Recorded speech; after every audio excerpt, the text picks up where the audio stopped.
नमस्कार दोस्तों, मैं रोहित कुमार। आज हम लोग बात करेंगे वैक्सीन के ऊपर। कौन कौन सी वैक्सीन अवेलेबल है, कौन सी वैक्सीन किस तरह से बनी हुई है, ये एफिकेसी क्या होती है, और इन सारे सवालों का जवाब ढूंढने की कोशिश करेंगे। किन लोगों को वैक्सीन लगा लेना चाहिए, कौन से लोग हैं जो अभी भी वेट कर सकते हैं। तो सबसे पहले हम लोग जानने की कोशिश करते हैं ये वैक्सीन क्या होता है।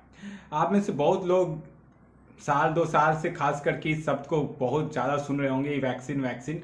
ये वैक्सीन होता क्या? वैक्सीन एक्चुअली समझ लीजिए एक तरह का एक सब्सटेंस है जो आपके बॉडी में इसलिए डाल दी जाती है ताकि किसी पर्टिकुलर काइंड ऑफ डिजीज आपको ना हो। सपोज आपको पोलियो ना हो, इसके लिए पोलियो की एक वैक्सीन आती है।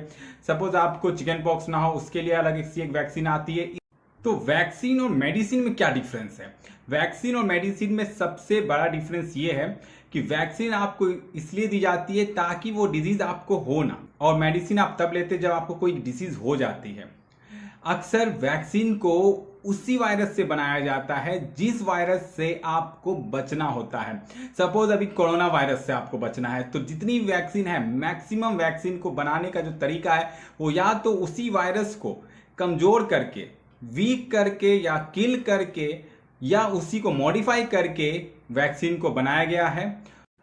तो वैक्सीन दोस्तों असल में आप सीधी भाषा में ये समझ सकते हैं कि जिस तरह विष से ही विष को मारा जा सकता, उसी तरह से किसी घातक बीमारी से बचने के लिए वैक्सीन बनाई जाती है। और वैक्सीन में उसी वायरस को डाला जाता है मोटे तौर पर जिस वायरस से आपको बचना होता है। पर इस वायरस को जिंदा नहीं डाल दिया जाता है, इसको वीक करके या कि उसे मार करके या कमजोर करके या फिर उसको थोड़ी मॉडिफाई करके बनाया जाता है। अब मार्केट में खास करके अपने देश में फिलहाल तो 2 है वैक्सीन जो कोरोना वायरस से लड़ने में काफी कारगर साबित हो रही है, कोविशील्ड और कोवैक्सीन। पर भारत की सरकार ने एक और वैक्सीन जो कि रशिया के द्वारा बनाई गई है, स्पुतनिक V मंजूरी दे दी है।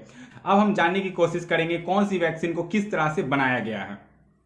तो पहले बात करते हैं कोविशील्ड के बारे में। कोविशील्ड वैक्सीन बनाने के लिए जिस वायरस को यूज किया गया वो है कॉमन कोल्ड वायरस, जो आमतौर पर सर्दी खांसी होती है। इस वायरस को लिया गया है चिंपैंजी से। जी हाँ दोस्तों, इस वायरस को लिया गया है चिंपैंजी से, और इस वायरस को बहुत हद तक मॉडिफाई किया गया ताकि ये कोरोना वायरस की तरह ही बिहेव करे। कमजोर करके उस वायरस को वैक्सीन बनाया गया है ताकि जब आपके शरीर में इस वायरस को पहुंचाया जाए तब आपकी बॉडी को ये मालूम चल सके कि एक जो नया एजेंट आपकी बॉडी में आया है उसके प्रति आपकी बॉडी को कैसे रिएक्ट करना है। और जब आपकी बॉडी इस पर रिएक्ट करती है, उस वायरस को मारने की कोशिश करती है, तभी आपके बॉडी में एक एंटीबॉडी डेवलप होता है। एंटीबॉडी कुछ नहीं, आपके बॉडी में एक इम्यूनिटी को पैदा करता है। अब ये कोविशील्ड की मैन्युफैक्चरिंग तो पुणे में सीरम इंस्टीट्यूट में हो रही है, पर इस वैक्सीन को डेवलप किया गया है ऑक्सफोर्ड यूनिवर्सिटी यूके के द्वारा। तो ये पूरी तौर से भारतीय नहीं है, मेड इन इंडिया है, बट इसकी जो कॉन्सेप्ट है, इसका जो फॉर्मूला डेवलप किया गया है वो ऑक्सफोर्ड के यूनिवर्सिटी में किया गया है। अब आते हैं कोवैक्सीन पर। कोवैक्सीन किसने बनाया? तो कोवैक्सीन पूरी तौर पर भारत के द्वारा बनाया गया है, इसके फॉर्मूला को भी और इसकी मैन्युफैक्चरिंग भी भारत में ही हो रही है। तो इसमें कौन से वायरस को यूज किया गया है? इसमें दोस्तों असल में कोरोना वायरस को ही यूज किया गया है, लेकिन डेड कोरोना वायरस को यूज किया गया है। जी हाँ, वायरस को मार करके फिर वैक्सीन को बनाया गया है ताकि जब वायरस आपकी बॉडी में जाए तो बॉडी को समझ में आए कि वायरस, ऐसा कोई वायरस तो आपकी बॉडी में आ रहा है, ताकि आपकी बॉडी उसके लिए रिएक्ट कर पाए, इम्यूनिटी बना पाए। तो कोवैक्सीन बनाने के लिए जिस वायरस को यूज किया गया है वो कोरोना वायरस ही है, लेकिन डेड कोरोना वायरस को। जी हाँ दोस्तों, कोवैक्सीन बनाने के लिए पहले कोरोना वायरस को मारा गया, फिर उस वायरस को लेकर के इस वैक्सीन को तैयार किया गया ताकि जब इस वैक्सीन को आपके बॉडी में डाला जाए तब आपकी बॉडी को ये तो मालूम चल जाए कि कोई वायरस आपके बॉडी में आया है। क्योंकि वायरस डेड फॉर्म में आया है इसलिए वो आपकी बॉडी को नुकसान नहीं पहुंचा सकता, पर आपकी बॉडी उसको फाइट करने के लिए एंटीबॉडी इस तरह से तैयार कर लेगी कि जब कोई जिंदा कोरोना वायरस भी आपकी बॉडी में आता है तब भी वो बॉडी आपको उससे फाइट करके आपको बचा पाएगी। और ये पूरी तरह से भारत में ही तैयार किया गया है। इसके फॉर्मूला को भी, इसकी मैन्युफैक्चरिंग भी भारत में हो रही है under the level of Bharat biotech. अब बात करते हैं स्पुतनिक V के बारे में। रशिया में डेवलप की गई वैक्सीन है और इस वैक्सीन को भी बनाने के लिए एडिनो वायरस मतलब कॉमन कोल्ड वायरस को यूज किया गया है। 2 टाइप के अलग अलग एडिनो वायरस को यूज किया गया है।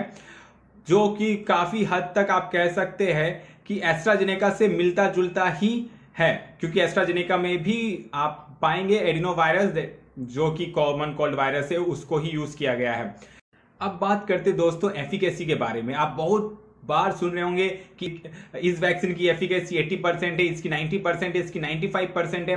तो ये एफिकेसी क्या होता है? वैक्सीन की एफिकेसी 80% है, इसका सीधा सा मतलब है कि आपको जिसने पूरा वैक्सीनेशन करवा लिया है, अपना दोनों डोज ले लिए है या जो भी कंप्लीट डोज का प्रोसेस उससे कंप्लीट कर लिया है, तो आपको कोविड होने के चांसेस 80% कम हो जाते हैं। मतलब 80% तक आपको कोविड नहीं होंगे, but there is still 20% chance कि आपको कोरोना वायरस से संक्रमण आप हो सकते हैं, आपको कोविड हो सकती है।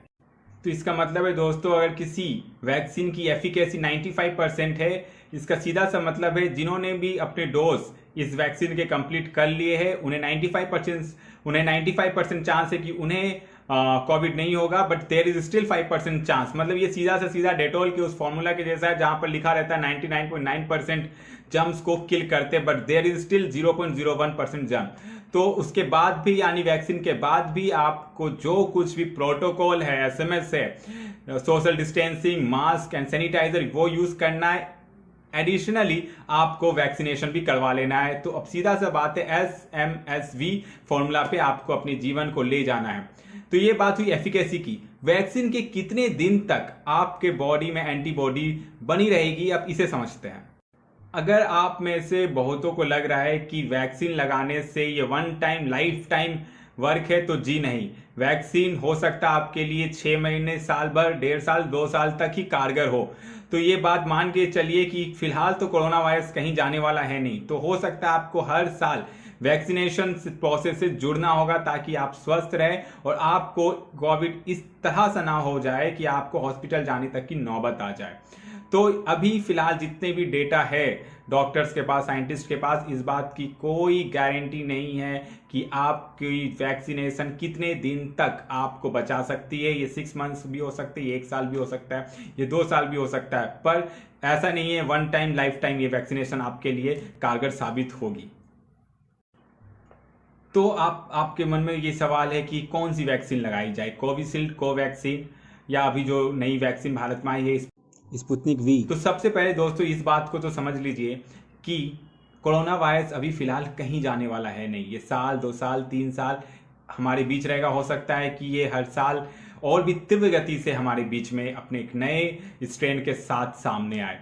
तो अगर आप अपने घर से बिल्कुल भी नहीं निकलते हैं, आपकी सारी काम ऑनलाइन हो जाती है, आपकी ग्रोसरी ऑनलाइन आ जाती है, सब कुछ ऑनलाइन हो जाता है, तो आप कुछ दिन तक और वेट कर सकते हैं। अगर आपके अंदर कोविशील्ड को लेकर के एक संदेह पैदा हुआ है कि इसमें जो ब्लड क्लॉट की जो कुछ देशों में जो इंसिडेंट्स आ रहे हैं, ऑल दो बहुत कम इंसिडेंट्स है, हर 1 लाख में 1 केस ऐसा आ रहा है जिसमें ब्लड क्लॉट पाए जा रहे हैं। खास करके यूके में ऐसा बहुत सारा केस देखा गया है।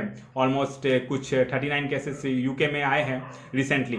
तो अगर आपको ऐसा कोई डाउट है, आपको घर से निकलने की कोई जरूरत नहीं पड़ती, ना ही आपके घर वाले बाहर निकलते, तब आप कुछ दिन और वैक्सीन को लेकर के वेट कर सकते हैं। लेकिन अगर आपके घर वाले, अगर आप या आपके घर में से कोई भी घर से बाहर जिनका आना जाना होता है, या आपकी बिजनेस है जो आप बाहर ही आपको जाना ही पड़ता है, तो अगर आप 45 ईयर्स या उससे ऊपर की कैटेगरी में गिरते हैं, तब तो आपके लिए मैंडेटरी है कि आप वैक्सीन लगा ही लीजिए, चाहे वो कोविशील्ड हो या कोवैक्सीन हो या अगर स्पुतनिक वी। तब आपके मन में सवाल होगा कोविशील्ड, कोवैक्सीन या फिर क्या। देखिए ये बात तो सच है कि कोविशील्ड में केसेस कुछ बाहर के देश में तो आए हैं ब्लड क्लॉट से रिलेटेड, पर अपने देश में अब तक सरकारी तौर पर इसे किसी भी केस की कोई भी पुष्टि की नहीं गई है। और दूसरी सबसे बड़ी बात है कि भारत में 90% जो भी वैक्सीनेशन हुई है वो है कोविशील्ड, यानी मैक्सिमम लोगों को कोविशील्ड ही लगा है। तो एक अच्छे तौर पर इसने अपना पूरा का पूरा ट्रायल पास कर लिया है, अगर आप इस सारे वैक्सीनेशन को एक ट्रायल के रूप से समझे। कोवैक्सीन के केस में कोई ऐसा ब्लड क्लॉट का इशू कहीं नहीं पाया गया है, क्योंकि इसका सबसे बड़ा रीजन ये भी है कि इसे भारत के बाहर पे ज़्यादा इस पर किसी भी इंसान को दिया नहीं गया है, और भारत में भी मात्र 1 से 1.5 करोड़ तक लोगों को ये लगा है। पर क्योंकि ये डेड वायरस से बना है, तो इसमें बहुत ही कम चांस है कि आपको ऐसे कोई साइड इफेक्ट्स देखने को मिल सकते हैं। कोविशील्ड की जो एफिकेसी है उसे ऑलमोस्ट 80% के आसपास बताया गया है, पर हाल ही में सीरम इंस्टीट्यूट के जो मालिक है पूनावाला जी, उनका कहना है कि अगर ये ऑलमोस्ट 2 महीने के इंटरवल में लिया जाए तो इसकी एफिकेसी 90% तक जा सकती है, जबकि कोवैक्सीन की जो एफिकेसी है वो 81% तक है।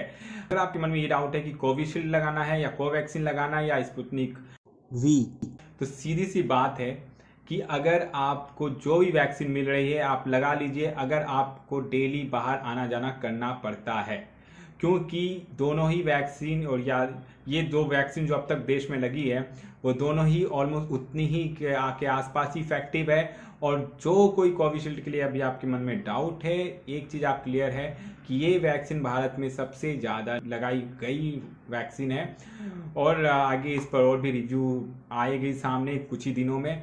तो अगर आपको बाहर आना जाना पड़ता है तो फिलहाल तो आपके लिए वैक्सीन ज़रूरी है। कौन सी वैक्सीन ज़रूरी है ये इम्पोर्टेंट नहीं है। तो दोस्तों, मैं आशा करता हूँ कि आपको वैक्सीन एफिकेसी और कौन सी वैक्सीन कितनी इफेक्टिव है इसके बारे में मालूम चल गया होगा, और मैं भी इस तरह के आपके लिए वीडियोस बनाता रहूँगा। धन्यवाद।